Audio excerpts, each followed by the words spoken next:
A Swedish grandmother stands at her kitchen counter, silver-haired, unhurried. She reaches behind a stack of baking trays and lifts out a colander, holds it at arm's length, turns it slowly in the northern light coming through the window. Then she sets it down and asks the question out loud. Does this serve your life, or does it belong to a life that is already over? Her daughter is watching from the doorway. She has 3 children. Her kitchen has 47 things in it she has not touched in a year. She watches her mother put the colander in the keep box, not because it is beautiful, because it is used.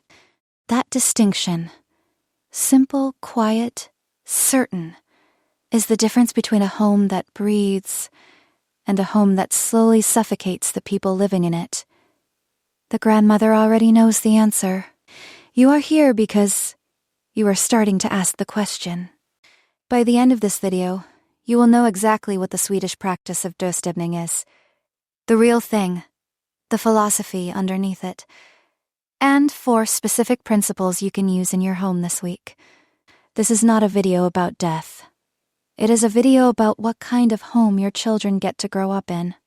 This channel exists to take Nordic ideas seriously, not as design inspiration, as a fundamentally different way of thinking about how a family lives. The research is real, the concepts are specific, and the results show up in your children's focus, their creativity, and the quality of their play. Döstädning has nothing to do with minimalism trends, nothing to do with Scandinavian aesthetics, nothing to do with white walls and artisanal ceramics in Instagram kitchens. And it has almost nothing to do with dying. Not because the word isn't real. Dö means death. Städning means cleaning. But because the Swedish grandmother who brought this concept to the world understood something most of us spend decades figuring out. The objects you keep are a map of who you believe you are. A cluttered home is not a home full of things. It is a home full of unanswered questions. It does not ask whether something sparks joy. It asks something harder. Does this object belong to the life I am living now, or to a life that has already passed? The first concept is Döstädning, pronounced Dö, Stasdai. Margareta Magnusson, the Swedish author who brought this practice to global attention in 2017, at approximately 83 years old, was clear from the beginning. This is not a practice for the dying. It is a practice for the living. The question Döstädning asks is not, do I want to keep this? That is the wrong question. The wrong question keeps everything. The right question is, does this object belong to the life I am actually living, or to a version of me that no longer exists? Magnusson herself wrote, "Life will become more pleasant and comfortable if we get rid of some of the abundance. Not after you die. Now." That is the reframe that changes everything, and that question becomes more urgent the moment you have children. Magnusson adds a second filter, what she calls consideration for others. The practice asks not only what you need, but what you are asking the people around you to navigate every day. Here is the question the next generation filter asks. Would your future self want your children growing up surrounded by this? Not a guilt question. The toy your child never touches, the craft supplies never opened, the clothes kept because they were expensive, not because they are worn. 2 questions. 1, home. Pick up any object and hold both at once. Does this serve my life right now? And does this serve the people living in it with me?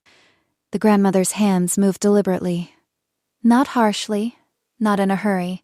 She is not throwing things away. She is deciding. There is a difference.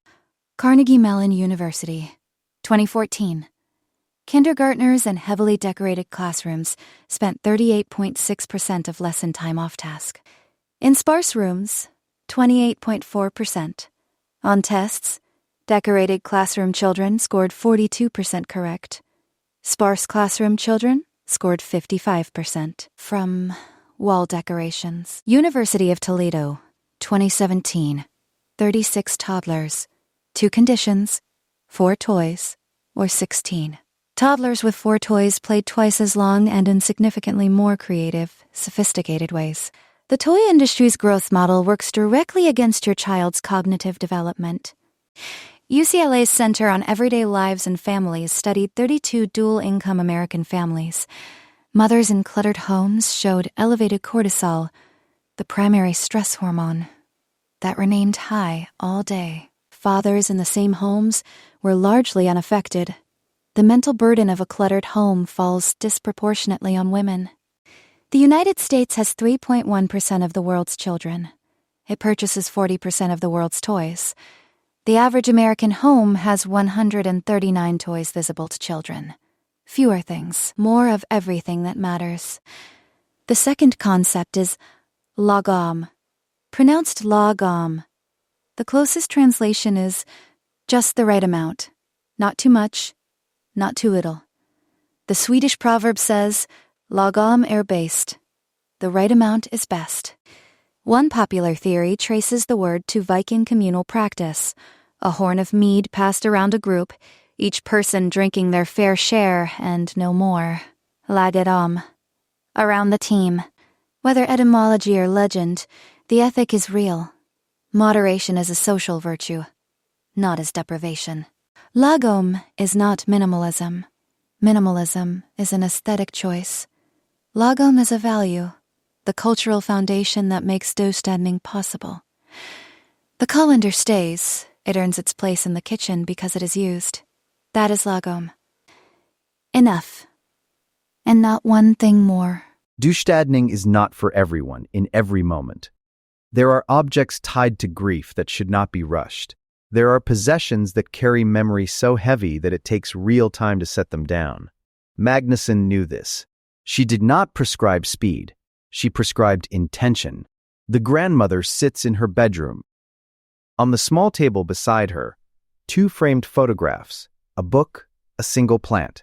You can feel the weight of what is not there, not as absence, but as choosing. That is not the same as throwing things away. Here is what the practice actually looks like starting this Sunday. The first principle is the 3-box rule. 3 boxes set out in one room. Keep, give, decide. Not donate, not throw away. Just decide. The decide box buys you time without keeping things frozen in place. Pick up every object. It goes in one of 3 boxes. That is it. The second principle is the 1-room Sunday. 1 room. 30 minutes. 1 Sunday. Not the whole house. Never the whole house. Not at once. 1 room, done thoughtfully with the 3 boxes on the floor.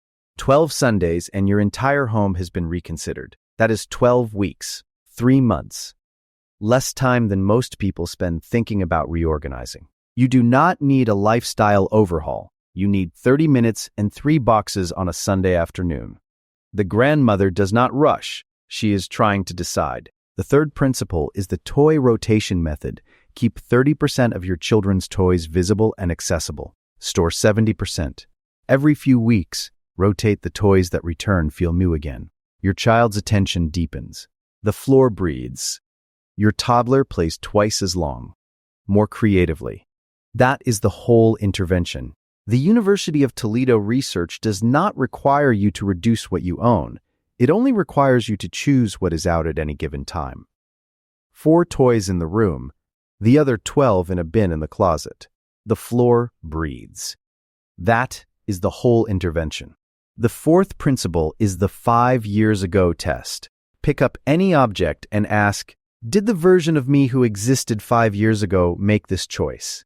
If so, is that still who you are? Döstädning is not decluttering. It is identity maintenance, skills that show up years later in what your children learn to value. A cluttered home is not a full home. A cluttered home is a home where the past refuses to leave, where unanswered questions pile up on shelves and in closets, quietly claiming the space that the present needs. The Swedish grandmother who lifts a colander is not preparing for death. She is deciding who she is, right now, today. When she sets something down for the last time, she is not losing it. She is giving the space it occupied to everyone who still has living left to do. Because your children deserve a home where their attention is not fractured, where the floor has room for imagination. where what surrounds them was chosen, not accumulated. Give your children a home that breathes. Every week on this channel, we go deep into the real science of Nordic living. If that is something you want, subscribe. See you then.